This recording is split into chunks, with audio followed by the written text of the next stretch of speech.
Are you weary, nearly giving up? Do you feel heavy, don't have strength enough? It's not over, it's not over. Come to Jesus, His arms are open wide. There's freedom, there is kindness in His eyes. You don't have to face this alone. Just come to Jesus. Are you broken? Are you hurt inside? Do you feel empty, like you've lost your life? It's not over, it's not over. Come to Jesus, His arms are open wide. There's freedom, there is kindness in His eyes. You don't have to face this alone. Just come to Jesus.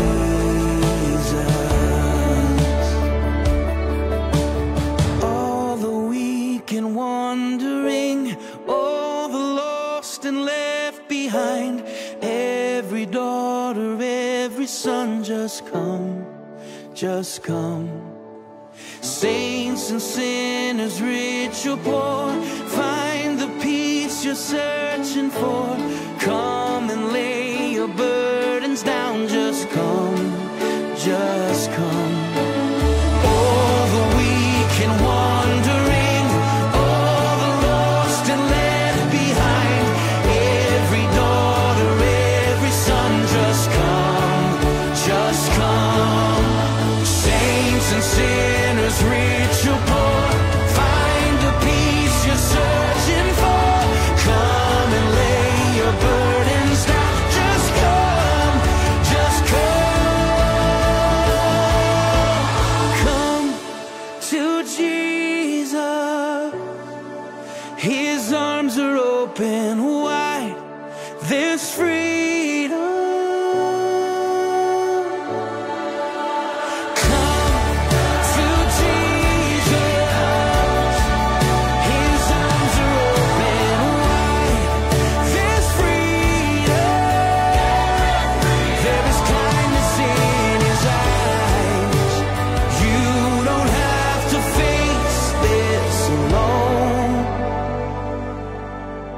You don't have to face this alone. Just come to Jesus.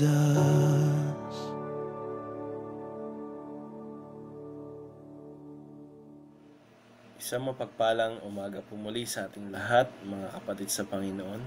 Ayan, salamat sa Lord kasi binigyan naman tayo ng pagkakataon, panibagong buhay at kalakasan sa araw na ito para makapagbahagi ng kanyang salita at kayo ng mga manonood ay makapakinig ng salita ng Panginoon.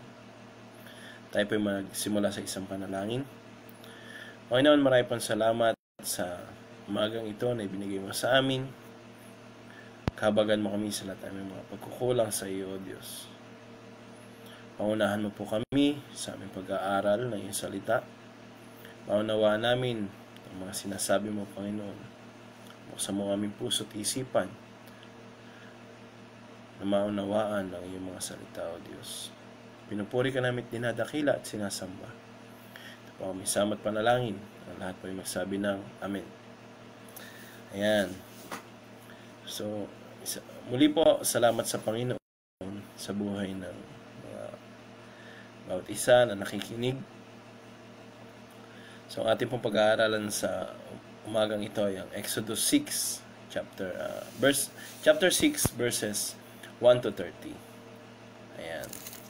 So, kung ating pong babasahin yung kabuuan ng chapter na ito po ay patungkol sa pagsugo ng Diyos kay Moises. So sa chapter pong ito, inutusan ng Lord si Moises na kausapin ang Paraon. Ngunit walang lakas ng loob si Moises. Kaya niremind ng dakilang pangalan ng Panginoon na Yahweh na tapat siya sa kanyang pangako at tutuparin niya yung pangako niya kay Moises. So, hindi po nakalimot ng Lord sa kanyang mga pangako. So, pinaalala ng Lord kay Moises ang pangako niya sa kanyang mga ninuno na sina Abraham, Isaac at Jacob na ililigtas ang buong Israelita sa mga Ehipsyo sa pagkaalipin nila at dadalhin sa lupang pinangako sa Kanaan. So basahin po natin yung Exodus 6 verse 6 to 8. Sabi po dito, kaya ito ang sabihin mo sa mga Israelita, ako si Yahweh, ililigtas ko kayo sa pagpapahirap ng mga Ehipsyo. Ipadadama ko sa kanila ang bigat ng aking kamay. Parurusahan ko sila at kayo hahanguin ko sa pagkaalipin. Verse 7, ampunin ko kayong mga Israelita at ako ang magiging Diyos ninyo. At makikilala ninyong ako si Yahweh, ang inyong Diyos, ang nagligtas sa inyo sa pagpapahirap ng mga Ehipsyo. Verse 8, dadalhin ko kayo sa lupaing pinangako ko kina Abraham, Isaac at Jacob, at yo'y ibibigay ko sa inyo. Akong si Yahweh. So yan. So napakalinaw po ng verses na yon. Natapat ang Lord sa kanyang mga pangako. So sa verse 9 po, sabi dito, sinabi ni Moises sa mga Israelita ang pinapasabi ng Lord, pero nahirapan ulit paniwalaan ng mga Israelita si Moises kasi nga sa dinanas ba naman nila na almost 430 years na pagkaalipin. So yun nga pong isang buwan ay mahirap na, di ba? Kaya parang bilang mga tao, sa mga Israelita, mahirap para sa kanila na paniwalaan yung sinasabi ni Moises. Ayan. Tapos pinakita nga po din dito sa chapter na ito, sa chapter 6, yung pinagmula ni Moises. So,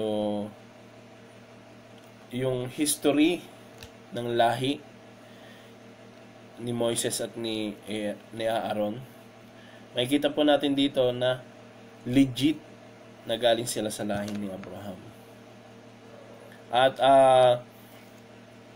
yung lahi ni Abraham na yon, lahi ng mga Levita, yun lamang po yung pwedeng gamitin ng Panginoon nung panahong yun.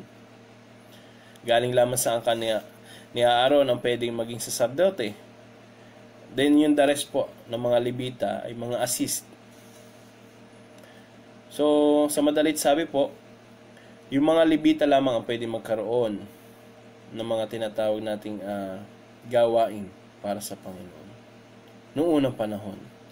Kaya naman mapalad po tayo dahil sa simula nung isinakripisyo ng Lord ang kanyang buhay, kanyang sarili, lahat tayo ay pwede nang magamit at maglingkod sa buhay na Diyos. Kahit na hindi tayo mga Levita, hindi din tayo at saka hindi rin tayo mga Israelita. So napakalaking pribilehiyo na magamit tayo ng Panginoon sa kanyang kaharian. At yun, tulad nga po sa ating kasalukuyang panahon, so mapapansin natin malayo na yung pagitan, pero salamat sa Lord kasi binigyan niya tayo ng pribilehiyo na magamit sa kanyang kaharian. So isa pong karangalan yun. At isang napakalaking task para sa ating mga Kristiyano, yung magamit para sa kaharian ng Panginoon. So, balik po tayo dun sa chapter 6. So, sabi po dyan sa verse 30, sa pagpapatuloy, sinabi muli sa kanya ng Panginoon na yung pinapasabi ng Lord sa Paraon na pumunta siya. At sabihin niya na palayain na sila, mga Israelita. Pero, same pa rin. Pakiramdam niya ay hindi siya mahusay magsalita. So, yun yung pakiramdam na hindi pwedeng magamit ng Panginoon para magsalita kay Paraon. Yun yung nararamdaman ni Moises. At pwedeng sa panahon natin ay ganun din tayo. Minsan, may takot tayo sa ating mga puso, may pag-aalinlangan, lalo na sa ating mga kahinaan. So, normal po yun. Nahihiya tayo, natatakot tayo na baka mapahiya tayo. Pero dito natin makikita na kahit sino ay pwede at kayang gamitin ng Panginoon. Bakit po? Ang ating Panginoon ay Diyos na makapangyarihan. Amen? Walang imposible sa Kanya. Kaya patuluyan lamang tayong magkaroon ng obedient na puso, masunuring puso, pusong handang sumunod po sa Panginoon, pusong handang sumunod sa mga ipinapagawa ng Panginoon sa atin. So, dalangin ko po na may natutunan ng bawat isa muli sa umagang ito. At tulungan tayo ng Panginoon, tayong lahat na magkaroon tayo ng obedient heart. At sabi ko nga po kanina, isang napakalaking pribilehiyo para sa isang Kristiyano katulad natin na magamit yung ating buhay sa kaharian ng Panginoon. Kaya in-encourage ko po ang bawat isa na ialay natin ang ating buhay. Kung ano man pwede nating ialay, talento man o kung ano man pwede nating para makatulong sa kaharian ng Panginoon, gawin po natin. Kasi ito'y isang napakalaking pribilehiyo para sa atin. So, yun lamang po at maraming po salamat muli sa inyong pakikinig. Tayo po ay magwakas sa isang panalangin. Ama, salamat po sa iyong biyaya at habag sa aming buhay. Salamat po, Panginoon, Ikaw ay Diyos na dakila. Binigyan mo kami ng pagkakataon, ng pribilehiyo, Panginoon, na makapaglingkod sa iyo.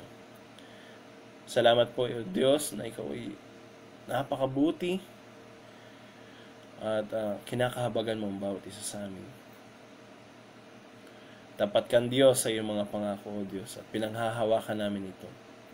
Marami pong salamat muli, Panginoon. Tulungan mo kami na patuloy na maging masunurin sa iyo. Sa iyo na yung binabalik ang pinakamataas na papuri, pagsamba at pasasalamat. Ang lahat po ay magsabi na Amen. Ayan, maraming po salamat sa bawat isa na nakinig sa umagang ito. Walain po tayong lahat na ating Panginoon. Amen.